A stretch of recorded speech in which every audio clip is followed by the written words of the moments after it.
Good morning. Thank you for joining us today. We're going to give everyone just a couple of minutes to get settled in and join us this morning.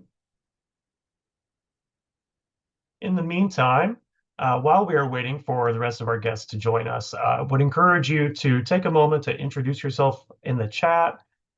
Just let us know who you are, what organization you're with, and maybe something you're looking forward to in 2026, whether it's a New Year's resolution or something exciting you have planned for the upcoming year. Would love to hear what you have on your mind and get a little engagement going there in that chat box. And as we go through today, if you hear something you like or just that really resonates with you, something you want to respond to, I encourage you to use the reactions button down at the bottom of your Zoom window. It has a little heart icon. I see someone has already given us a thumbs up to show that they found it. So you can use that react button to show, give that a round of applause, or I really like that, I love that, or celebrate it. Um, that helps our speakers know that they are doing a great job and on target and are giving you the kind of information you want to hear. So we're going to give folks just another minute or so to get on our call, and then we will get started.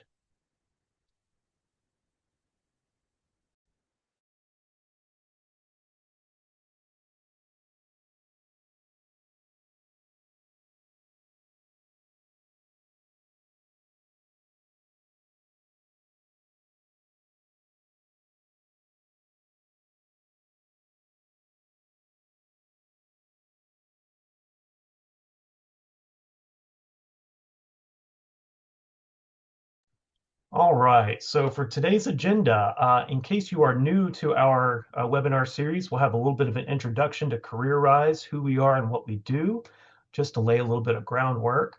We'll have a welcome from one of our local WorkSource directors to set the stage for the conversation today. We'll have a great panel discussion from some of our employer and training and apprenticeship partners to talk about an exciting initiative we're kicking off this year.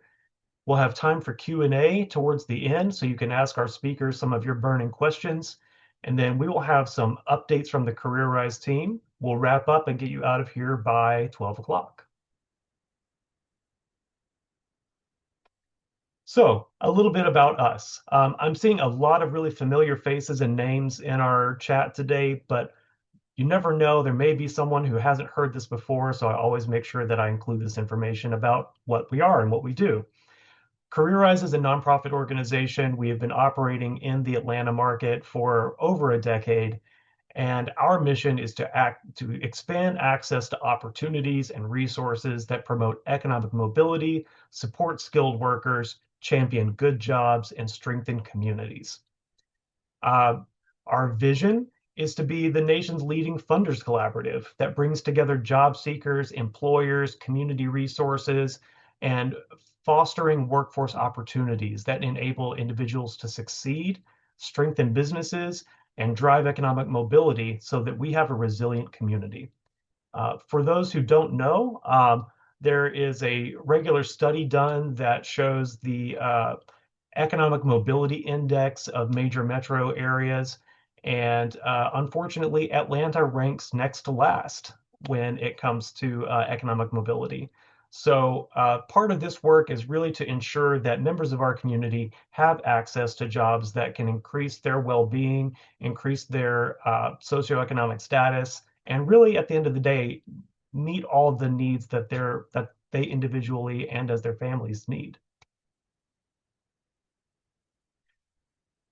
When I describe CareerRise, I often say we have two programmatic areas. One is Westside Works, which is our place-based initiative where residents of our community can come in and receive a slew of services to help them with wherever they are in their workforce development journey. On the other side of the house is Industry Partnerships, which is the part of CareerRise that leads this webinar series. So what I like to say Industry Partnerships does is make workforce development easier for employers and those who support them. And how we do that is by educating about and helping those organizations navigate through the workforce development ecosystem. I just had a conversation with a colleague yesterday who is a little bit newer to workforce development, and she said a year in, she still has a lot to learn and it can be a little overwhelming. So if you don't live in this world, it can be really challenging to understand where to go, what to do, what's available, what's out there to help your business succeed. And we're here to help provide information and tangible resources that you can use. Other things we do, we create alignment and help drive toward common goals, whether that's cooperation or cooperation, a phrase or a word I recently learned. We want to point out that many of us are working towards the same goals, helping people get employed. And we also build capacity and provide support through low risk programming. And what we mean by that is many of the programs and services that CareerRise offer to other businesses and partners usually have low or no cost associated to them so that there's no risk involved or low risk involved with engaging with projects and initiatives that we lead. We want to make it easy. The webinar series really speaks to that first bullet about educating and navigating. So here we're providing innovative and practical ideas, tools, and resources to empower employers. And normally our webinar series is focused on these 5 subject areas that affect really all businesses or all workforce development areas: hiring, training, ensuring that people have access to jobs and aren't held up by life challenges, that the jobs we create and offer are of high quality, and that our young people are aware of and interested in high demand careers right here in their community. Now it's my pleasure and privilege to turn it over to Ms. Sonia Grant, the Executive Director of the Cobb Workforce Development Board and President and CEO of Cobb Works, for our WorkSource welcome. Good morning, Sonia. Good morning. Good morning, everyone, and welcome. As Nate said, I am Sonia Grant, and I am the president and CEO of Cobb Works. We're also known as WorkSource Cobb, and we are one of Metro Atlanta's, I like to say, fabulous 5 workforce boards. I'm certainly thrilled to be here to welcome you on behalf of all 5 workforce boards, which include the City of Atlanta, DeKalb County, Atlanta Regional Commission, Fulton County, and of course, Cobb County. Together, we all partnered with CareerRise, and I'm just honored to kick off our first CareerRise Industry Partnership webinar of 2026. I'm really excited about our discussion today because they're going to highlight the important work under the WANTO Grant, Women in Apprenticeships in Non-Traditional Occupations. And this grant is focused on expanding women's access to non-traditional occupation. And this moment matters because women, especially women of color and women from low income communities, they still remain underrepresented in many of the industries that offer the strongest wages, the benefits, and the career advancement. And I'm particularly passionate about this because I am a perfect example of the positive outcomes from these opportunities when they're provided. Let me explain why. My mother was actually the first Black female crane operator in the 70s for Great Lakes Steel in Detroit, Michigan. And this was during a time when women, especially women of color, were never being considered. So from that opportunity, she was a single mom, but she was able to break the intergenerational cycle of poverty, buy a home, raise her children, and push her girls into success. Now just think how that shifted the trajectory of our entire family for generations to come. So let's fast forward to today. That lack of access is still going on, and it has now caused employers across the country to face real world and ongoing talent shortages. The WANTO grant is going to allow us to address this issue intentionally as well as strategically. And it's a part of this critical strategy around apprenticeship. Our region across, I should say our region, but all workforce boards across the country, we're expanding registered apprenticeships and pre-apprenticeships and pathways because they work. Apprenticeships create earn and learn opportunities that reduce financial burdens. They provide real world experience, and they lead to long-term careers, not just entry-level jobs. And this is one of the most effective tools that we all have for elevating low wage and low skill workers into sustainable, high growth occupations. We partner with employers, we have supportive services, and there's intentional recruitment that's opening doors for all people, especially women, to enter and succeed in industries where they have generally been historically excluded. So this just really isn't about just access. It's about advancement, wage growth, and economic mobility for families and communities across Metro Atlanta. Today's webinar is going to demonstrate some alignment and some action, And we're going to have a powerful opportunity to scale what works, learn from one another, and build pathways that truly reflect the talent and potential of our workforce. I thank you all for being here this morning, and we're excited about what's ahead. And I know I look forward to building this together. So let's get started, Nate. Thank you so much, Sonia. And I don't know if this was intentional or not, but you were actually the perfect person with that story to introduce the topic today. So I'm very pleased and surprised by that. That was great. Thank you. Thank you. It's very true. I was happy to do it. So thank you for selecting me for the, maybe I selected the first date. So I didn't do that intentionally, but I'm glad that I did. So thank you. Okay. Very serendipitous. Absolutely. Well, thank you again, Sonia. And now it is my pleasure to introduce some of our partners that will be collaborating with us on the Women in Apprenticeship and Non-Traditional Occupations Grant. Today, I have Mahsa Poorak, James Trammell, and Niall Dawson. And they represent some of the employers and community partners who are working with us on this grant and were instrumental in helping us receive this grant. So, number one, thank you all for your support. Number two, thank you for being here. And we'll just go down the line and do some quick introductions. Masa, if you could first just tell us a little bit about yourself and Southern Electric Company. Hi, good morning, everyone. My name is Mahsa Poorak. I'm CEO and owner of Southern Electric Company. We are a commercial electrical contractor located in Alpharetta, Georgia. We do all types of commercial construction all around the metro Atlanta area. I came into the industry in a non-traditional pathway. I'm actually an attorney and was a public defender in Oakland, California before I took over this job after my dad passed away. He was the founder of our company. So I've been here now for going on 7 years, and it's a really great privilege to be here. Excellent. Thank you so much. Next, we have James Trammell. James, if you would, just tell us a little bit about you and about Coca-Cola Bottling Company United. Yes, sir. Appreciate it, Nate. Yeah, I'm James Trammell, Workforce Engagement Manager with Coca-Cola Bottling Company United. Of course, everybody knows Coca-Cola, but everybody does not know that it's all divided up into bottlers.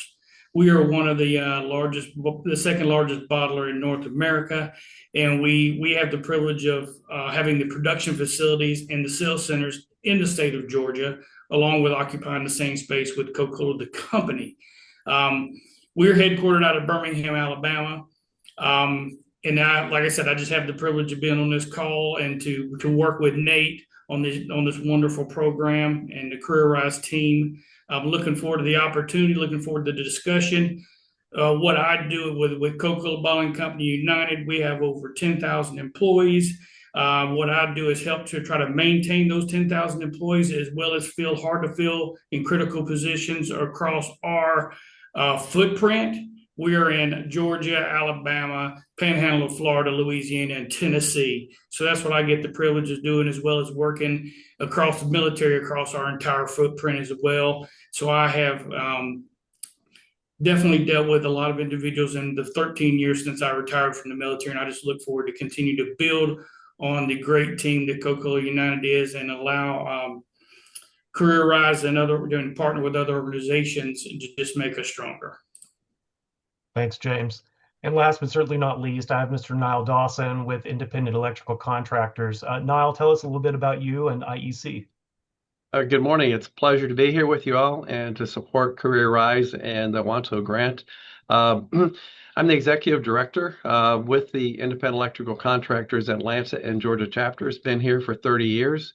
So I've seen the ups and the downs and the sideways. And right now, we have 300 electrical contractors that are part of our association across the state of Georgia, making us the largest chapter of all 54 across the United States. Currently, we have 1,400 apprentices in our training program in 7 locations across the state of Georgia. We also offer that online, so in rural areas or wherever they may be, they're able to participate in our apprenticeship program. And one of the reasons that I wanted to support and participate in this WANTO grant is that obviously it is a male-dominated industry in the electrical, and we really strive to expand our reach and to provide more opportunities for all individuals in our apprenticeship program. And so I think that our 300 members can use some education and how to go about doing that. And I want to rely upon WANTO and the materials and the services you can provide so I can reach out to my 300 members and educate them on how we can provide a greater opportunity for women to come into the industry. I mean, we have been growing at a 30% pace over the last 3 years consistently. So, we want to continue to bring more people in. And those 300 members, most all of them are wanting to hire. That's, the industry is, you talk about high demand industry that can't be outsourced by AI or across the pond or anywhere else. We need electricians here to build schools, factories, and all sorts of infrastructure as well as housing. So I'm really excited to be able to participate in this, and thank you for having me. Thank you, Niall. And you actually very graciously rolled us right into our first question, which was what inspired you to partner with CareerRise on this initiative? So we heard a little bit from you and your perspective about being able to equip the members of your organization with tools and resources to invite more women into this field. But I'll turn back to Mahsa. What inspired you to partner with us on this initiative? Well, I'm sure everybody who's on this call knows that CareerRise is a really wonderful organization. And Nate, you and I have had the opportunity to work on a couple workforce type things in the past. And so when you reached out about the grant, I was really excited about it. I have a passion for helping women in non-traditional occupations since that's what I do. So it's a shared goal here. And I think that CareerRise has a good understanding of the barriers and challenges that women may face. So they're a great partner for this effort. Well, thank you. I appreciate the kind words. And James, I'll repeat the question for you. What inspired you to partner with us on this apprenticeship initiative? Well, Nate, as you know, we worked on several programs together, and once you told me about the WANTO program, we definitely wanted to get involved with that because as a beverage industry, we have a lot of gaps within our skilled industries, whether it be mechanics, whether it be maintenance, whether production. And we definitely are looking for those skill sets, and bringing on women in those skill sets would be a fabulous opportunity. We've got several that work in our organization now. We want more because what we're looking for is skilled laborers that want to come to work, want a career, want the opportunity to provide for their families and to be able to support. We were here to support whatever, and apprenticeships is a great opportunity for that because it allows for hands-on work while you earn, and they not only learn about the job, but they learn about the culture. And like me and you have talked about several times, Nate, Coca-Cola United feels like once we get an apprentice in and they can learn about the Coca-Cola United culture, we got them locked, and they're going to want to be with us for life because our motto is we hire to retire. And I love that about Coca-Cola United. I mean, you guys are a great company, and I've really admired the work that you've all done in that arena. My next question is specifically for Niall. Tell us a little bit more about IEC's apprenticeship programs, and I know you have programs for both adults and youth. And what does women's participation look like in your programs? Sure. So we have a pre-apprenticeship program, which helps people that don't really have any skills whatsoever, I would say, don't know how to use a Phillips or a flathead screwdriver. We grew up that way, but this generation necessarily doesn't do that. So we provide that really basic, very basic skills hands-on so that contractors like Mahsa are more likely to hire them because now they have some basic skills. They know material, they know tools. We give them OSHA 10 CPR first aid so they're safe when they go out on that job site.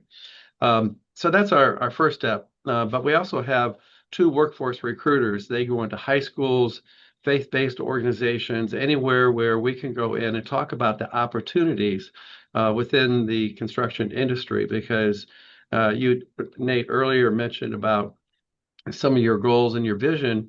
Well, becoming an electrician, it is a career path. I mean, you start as a helper, then you become an apprentice, then you become an electrician, project manager, superintendent, estimator. Ultimately, you can become a business owner. So there is a long career path that people can go into, and there's so many different areas: commercial, industrial, residential, service. So there's just a plethora of opportunities, and they keep growing as more and more technology comes into that space. So our apprenticeship program is certified by the U.S. Department of Labor. So that's an important part of what we do. So when they're done, they are certified, and that certification from the U.S. Department of Labor is good in all 50 states. So they can move anywhere they want to and get to work and get that license in that particular state. We also have a 2-year advanced program. So if someone has some work skills, but they really have never taken any formal classroom training, they don't know theory or code or how to read blueprints or look at the code book, we provide that training for them as well. We also have all sorts of continuing education classes, and we provide placement services. So not only do we go out and recruit, but once we recruit them, we get to know them a little bit. We know our employers, so we do some placement activities with our apprentices to help them find those jobs that they have that are available. We have scholarships, we have grants.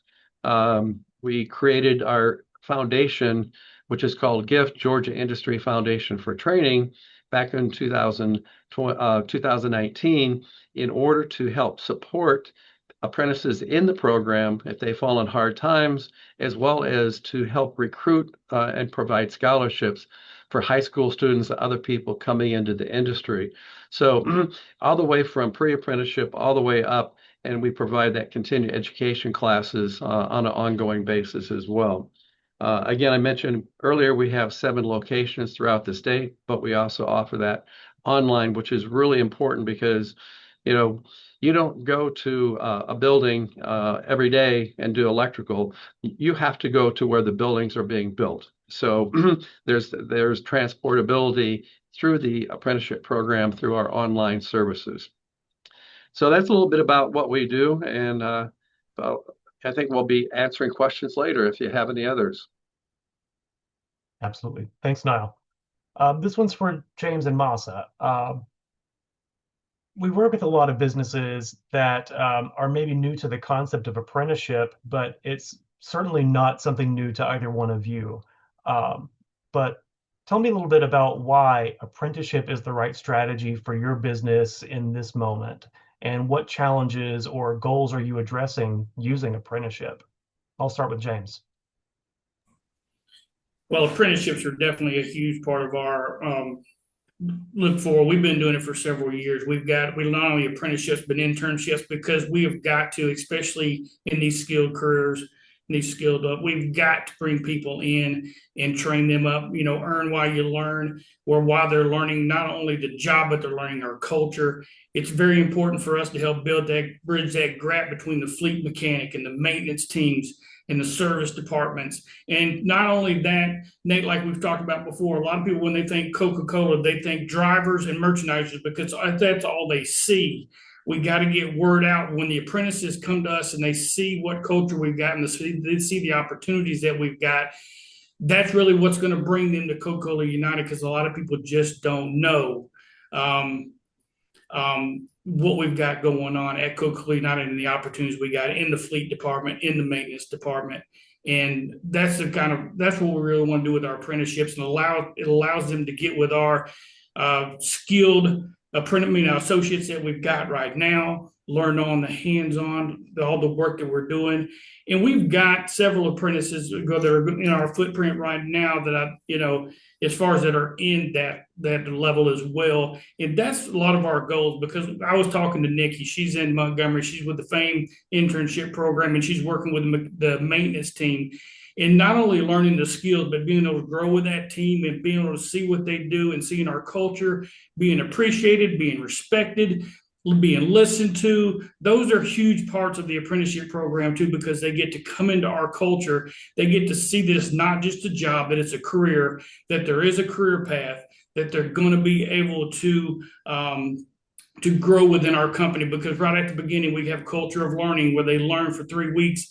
not only their job, but what they're going to do next. And we do that for apprentices as well, because we feel like it's very important for people to realize that they are a valuable part of this team, even though they're just coming on, and that we want them to learn so they can grow, so they can provide for their family. And that's really one of the major goals why we want to bring not only apprentices but women into our marketplace. And we do have in the Georgia market, we have 402 women that are working in our what we would call supply maintenance and mechanic side of the world. So we are not new to hiring females, and we look forward to every opportunity to bring on as many females as valuable team members as we can. Excellent. Thank you, James. And same question for you, Mahsa. Why is apprenticeship the right strategy for Southern Electric Company, and what challenges or goals are you addressing using those? So apprenticeship is the only strategy for developing employees to work for electrical construction work and for most skilled trades. So that includes plumbing and HVAC and the types of trades in construction that really require a technical field-based knowledge. Unfortunately, in our state, there are no programs within the technical college system of Georgia or the university system of Georgia that prepare people to work as electricians, or really at any level effectively or proficiently for my company. So to work in my company, whether as an electrician, a field supervisor, or if you transition into the office and as an estimator or a project manager, it is really important that they have the field-based technical knowledge. Otherwise, they're not really going to be particularly helpful. And so the programs that are currently offered through the technical college system here in Georgia are full-time classroom-based programs. Students who complete those programs who would then come to interview with me would start in day one of the 4-year apprenticeship program that Niles organization, the IEC, runs. Or if you're not a merit job contractor, if you're a union contractor, you'd have to go through the union apprenticeship program.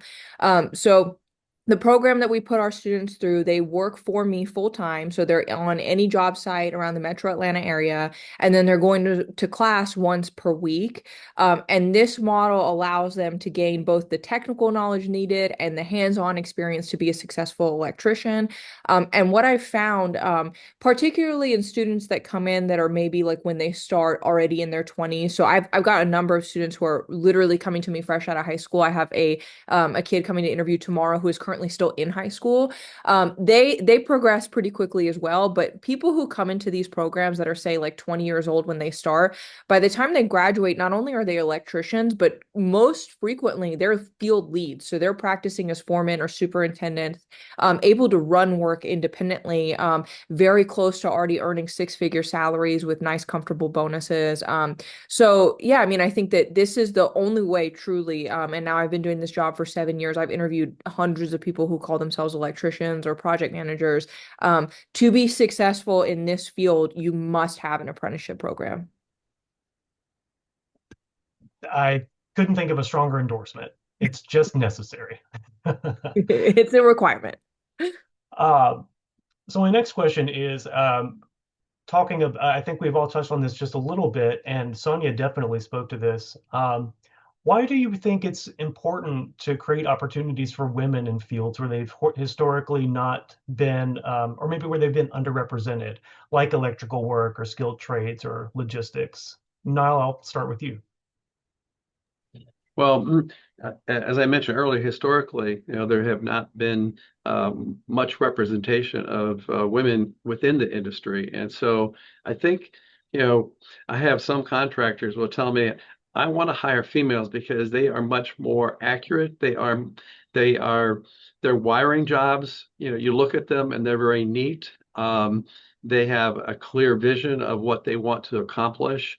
The women that have graduated out of the program, they are driven. I think they're more driven than some of the men in the industry.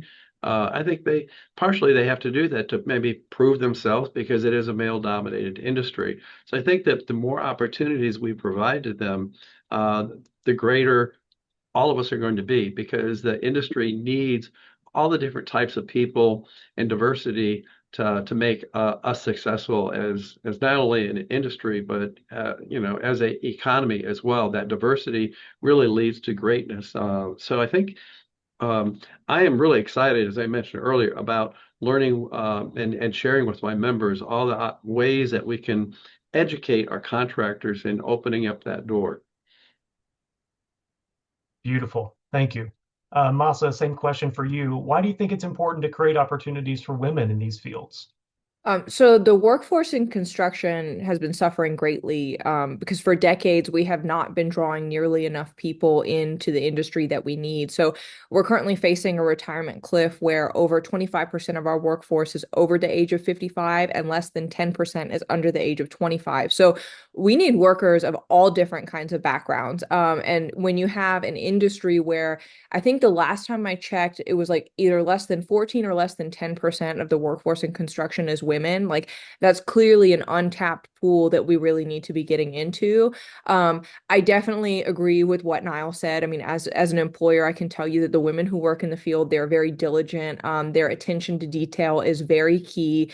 But I think even beyond just like the employer side, I think looking at it from like the employee, the prospective worker side, working in construction is really an incredible opportunity, and it's very unique in ways that a lot of other career paths aren't. So there's almost no other career path that I know of that offers such a clear path to entrepreneurship as working in construction.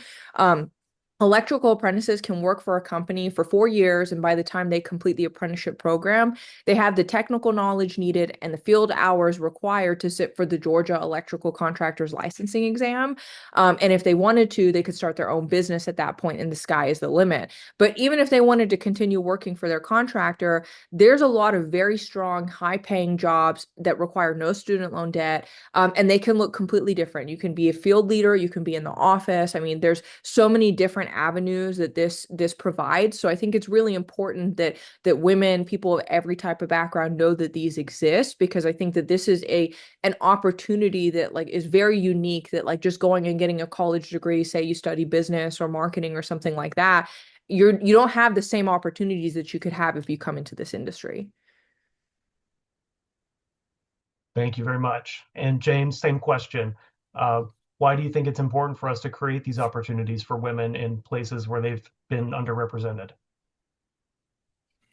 I think it's very important, just like Neil and Ashley said, it's just a critical role for us because we got so many gaps within the maintenance and mechanic world, and to eliminate 50% of the population from being involved in that just makes no sense from a workforce side, because we've got to open it up, because the hiring that we're doing right now, the individuals that are coming to us just are not helping us fill those gaps, and we want to provide these opportunities to women, especially in the skilled industry, to not only provide them training in an apprenticeship, but to ultimately provide them a path to a career, a career where they're going to get paid well. They're going to be with a company that respects them, the company that has great benefits, a company that that can be with them forever, because Coca-Cola is not going anywhere. And what we want to do is show them that in these departments, just like fleet, a lot of our fleet mechanics and maintenance, they're close to retirement.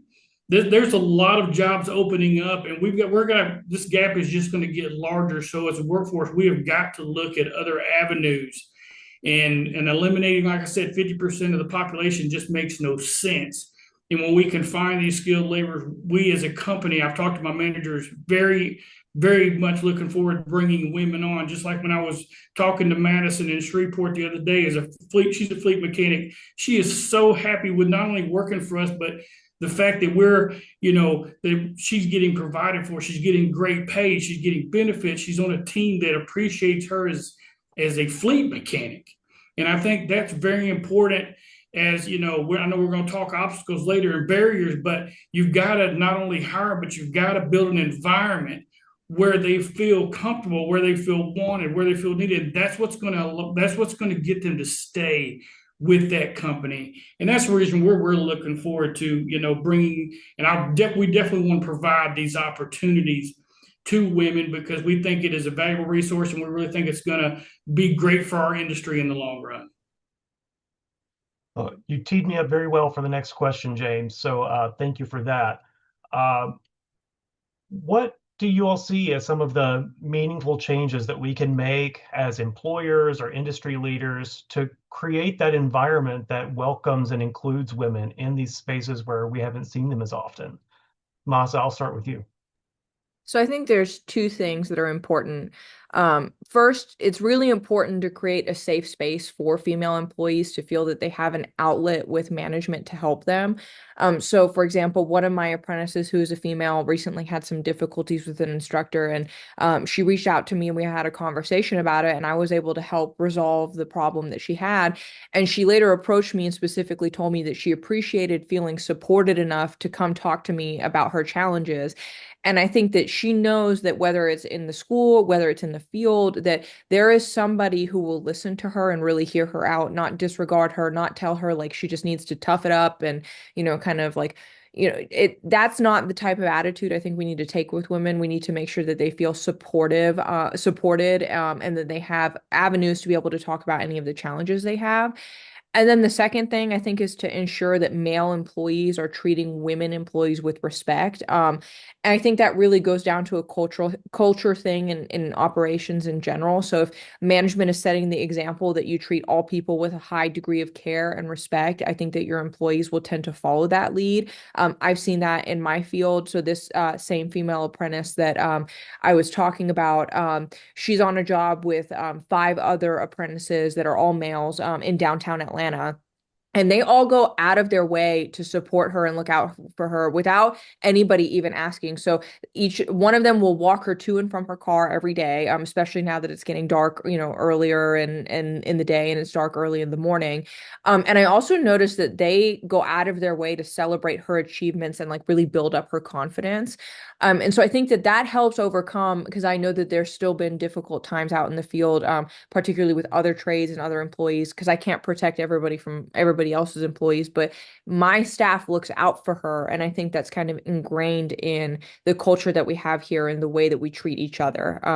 So I think those are two things that I would say that I think is important for employers and organizations to kind of keep in mind and make sure that they're doing. They're creating a safe space for women, and they're making sure that the men in their company know that it's their responsibility to show up for the women that are there beside them. Very good point, and I appreciate that. James, I'll come back to you. What do you see as some changes that we can make as employers or industry leaders to create that welcoming and inclusive environment? Well, like I've talked about earlier, and I don't want to beat this one too much, but with Coca-Cola United, our core values, quality, excellence, integrity, and respect, you've got to build that culture, and they've got to be in a safe environment. So that is definitely one. But we've also got to provide them an environment of career progression. We've got to show them how they're going to grow with this company. Not only that you're going to be an apprentice and that you're going to start off at an entry level, but what's your next level? What's the level after that? That you're not only treated the same, but we're going to show you the avenues to grow with our company, to be a fleet mechanic now, and then be a fleet lead, and then be a fleet manager, and be over the fleet department. We got a large amount of women in our organization, in our industry, that are running the show. They are in the lead. Those are opportunities that everybody has got. And I think it's very important, just like with the culture of learning, to start off from the beginning, showing them we're not only going to train you to get a job done, because just hiring an apprentice is not going to do it. You've got to show them that they're respected, that that's a great environment to work in, that's a great pay, career progression, and that you really care for them as a company, that they are a vital part of your team, that we couldn't do it without you. And I think that is how we're going to make this meaningful to all, not only women, but all of our associates, because we got to treat everybody the same, and everybody needs to be on an equal, safe playing field. And we got to create that environment from the top down, but especially those supervisors, and also providing mentors.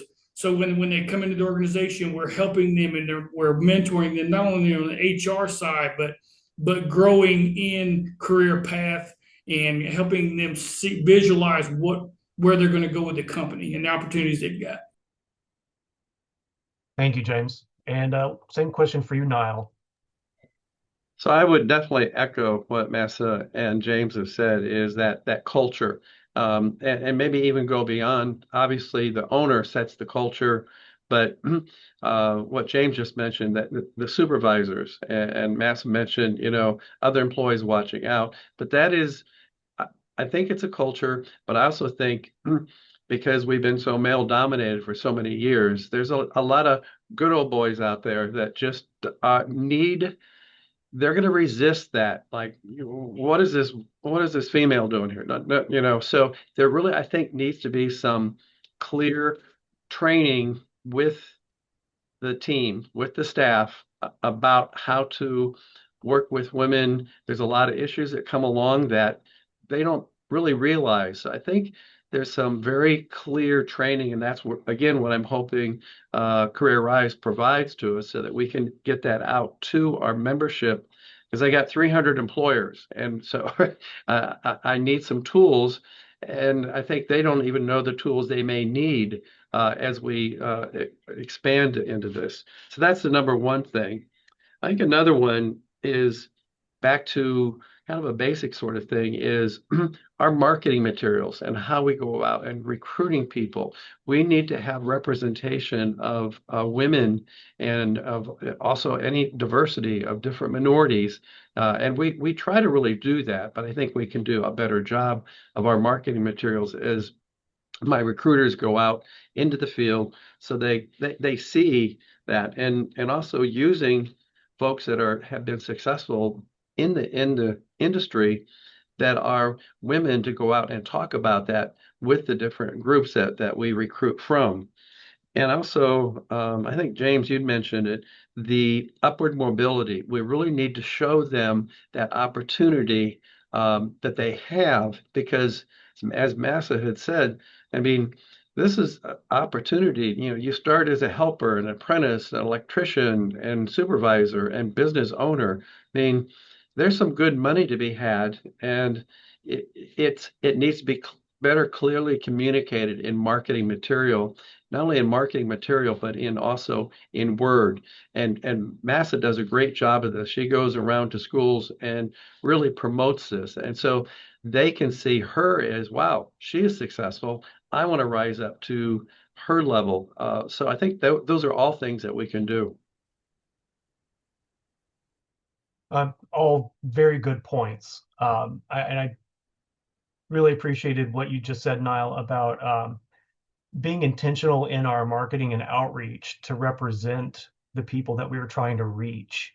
I think many of us get caught up in the idea of creating things that reflect ourselves and come from just our perspective or point of view, and not thinking about who is on the receiving end of that we're trying to reach and that we're not including.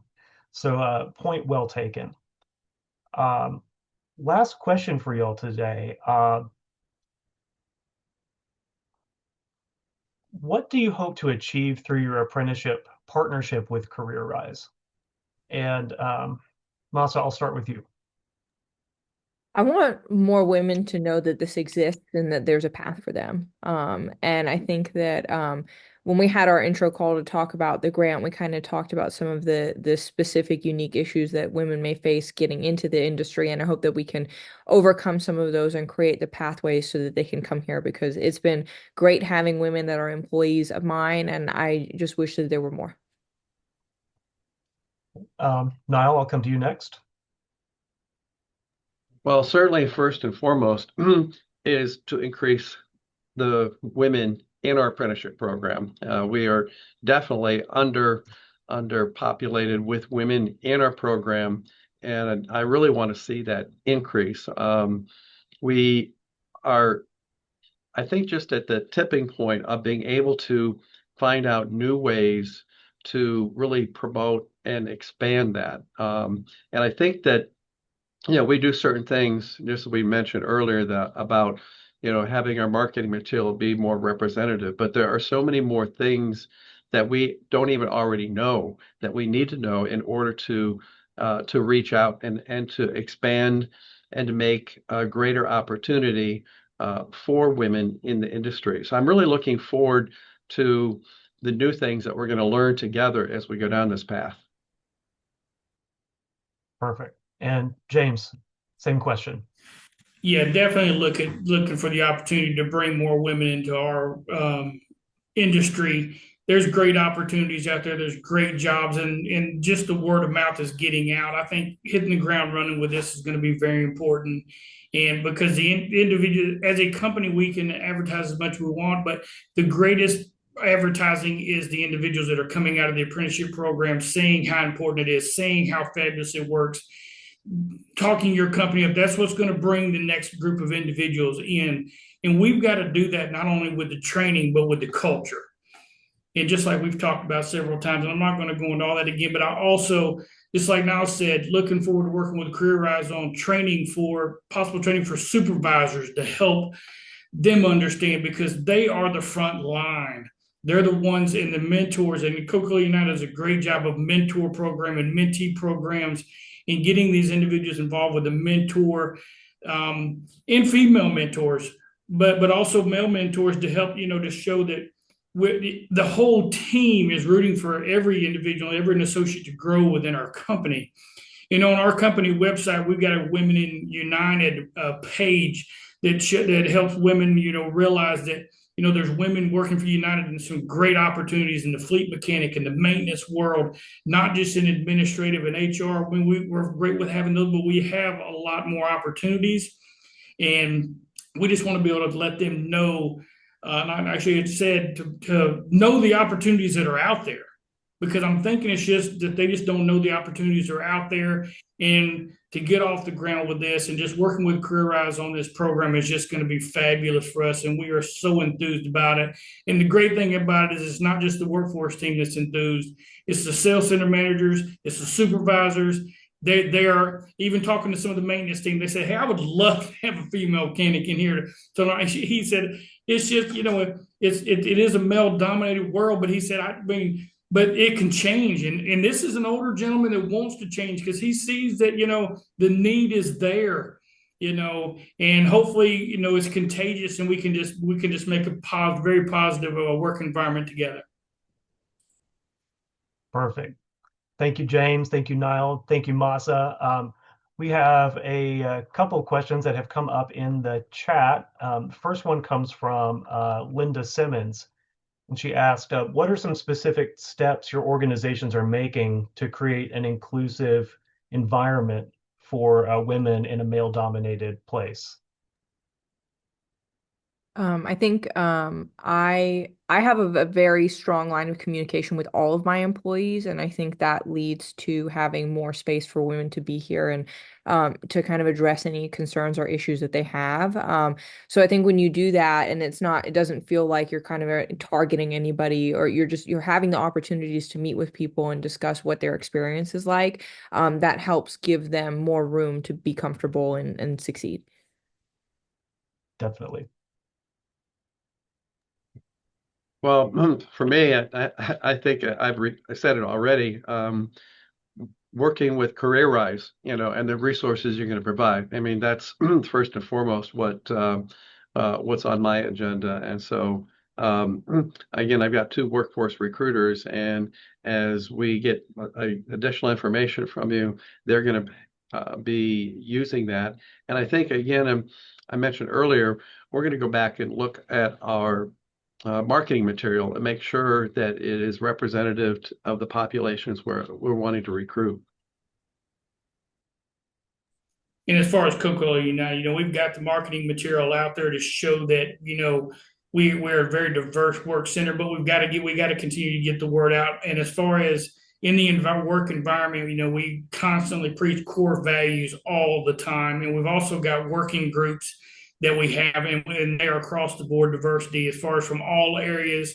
And women are definitely on those boards. So we have avenues for the employees, all associates, to get back with us as far as anything that's going on. We got integrity and action hotlines. We want to make sure anything that is going on is handled quickly, and that everybody feels, like I said, that it's very critical. And we've heard it several times on this call, a safe, comfortable work environment. That is the most important thing.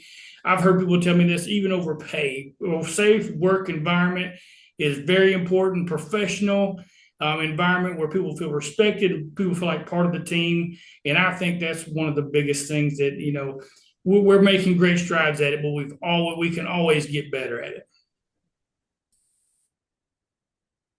I think we have time for maybe one more question, and I've got this one from Lilia Mack Haygood, who asked, are there opportunities for women over the age of 40? I think that depends on the woman and where she is in her life. My typical apprentices start at about $17 an hour, and over the course of the 4 years, they go up to $25 an hour. I do hire people and offer them higher pay rates if they have some experience. It doesn't in construction, it doesn't necessarily have to be like electrical experience, but when you have some construction experience, it definitely does help. But I'd say that like when you're over 40, I think it's a little bit difficult to take a $17 an hour wage. So it exists, but it just really depends on where the woman individually is at in her life. And as far as Coca-Cola United, I mean, there's definitely opportunities out there. I mean, it's according to what environment you're in and how. But Nate, we've talked about it before in our supply warehouse at South Metro. We went with completely verticue systems, so it's completely robotics, a lot less labor intensive. People aren't building things. The robots doing 90% of the labor now. You're just putting product on the line. So it has opened it up to a whole different work group, women, age-wise, and everything. And that is a wonderful thing that supply world's doing to kind of make it easier, and more people have the opportunity to work in our supply chain because of the verticue system and the less wear and tear on your body. Not only older individuals, but the individuals that are doing it, they're younger, are able to work longer and have less health issues, and they're able to do that. So that there's a lot of organizations and industries that are definitely targeting those kind of things. So, but there are definitely opportunities out there with the Coca-Cola United market industry. And I would echo what Mahsa said. Career changers are all one of the most difficult to place because generally, you're starting at the bottom, and if they've already used to making, more money, they got to take that pay cut. But we have to paint that picture for them that opportunity is there if they stick with it. So that there is that opportunity. A lot of times you're in a position where, you're making 50, 60,000 and you want to take that pay cut, but it's an investment in the long run. You're going to make a lot more than that down the road. It's a matter of how do we fill that gap? One of the ways that we work to help fill that gap for folks that might be in that situation is we seek out grants and scholarships for individuals. We have 3 or 4 right now that we're promoting back to individuals as well as their employers so that they can fill that gap. We also accept the GI Bill. So folks coming out of the military, they may need to take a pay cut in order to start in the apprenticeship program. But if they have that GI Bill, that helps fill that gap as well. So looking for different ways to fill that gap for career changers, I think, is very important.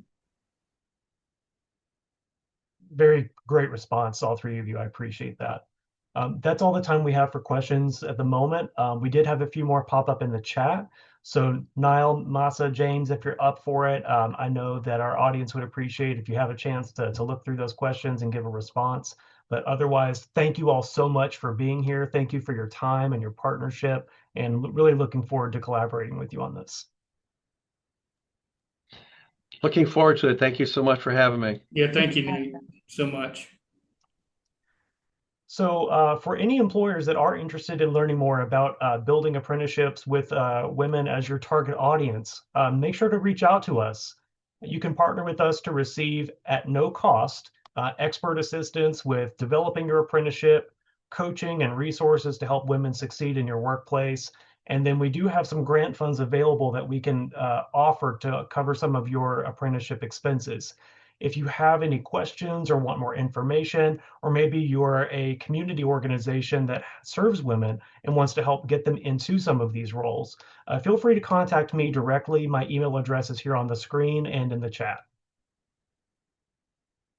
And then if you're just interested in learning more about apprenticeship as a whole, maybe you're not in one of those fields where women are a minority, but you still are interested in learning more about registered apprenticeship, contact Corinne Cadet on my team. She is our resident apprenticeship expert. She'll be happy to walk you through the steps and tell you everything about apprenticeship that you would need to know.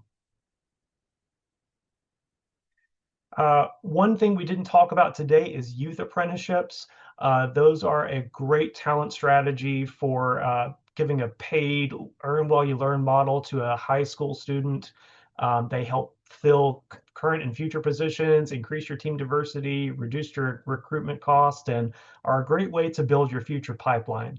If you're interested in learning more about youth apprenticeships, contact Brooke Stahl on my team, and she'd be happy to help you. Of course, CareerRise is a nonprofit organization, and when you work in a nonprofit, your second job is always fundraising. So I would be remiss if I didn't say, if you like the work that we do and want to support us, help us continue the mission, we have an open donation, so you can scan that QR code, and Cherie is, I'm sure, going to drop information about that in the chat as well, but we also have that QR code, or you can visit our website. Make sure to stay involved with us. We do the webinar series. We have an email digest that we produce each month with lots of tools and resources. You can sign up for that digest by scanning that QR code or clicking the link in a chat. And Cherie is also included that we have our CareerRise LinkedIn page. Great way to stay in touch with our organization, to find out what we're doing and what's going on in the region. So I encourage you to do any or all of them. This is a multi-select. You can pick all three if you'd like. This year, we're focusing our webinar series on issues surrounding women in the workforce. So we'll also be talking about apprenticeships, kind of weaving these things together. You're here today. We appreciate you being here. Share this with your colleagues. Share this with your friends. Anyone who is interested in workforce development or supporting women entering the workforce. It'd be a great place for them to learn a little bit about how they can be part of that journey. So make sure to share information about our webinars with your colleagues. And then before you go, if you want to save the resources and links that have been shared today, click that three-dot menu in your chat bar, and there's a button that says Save Chat. You can click that. It'll download all the information that was shared in the chat today. And then when you close out, you're going to see a pop-up with the survey. That survey helps us make sure we stay on task and target and give you the content you want. So we appreciate you completing that survey. Thank you so much. We appreciate your time, and we will see you next month. Take care.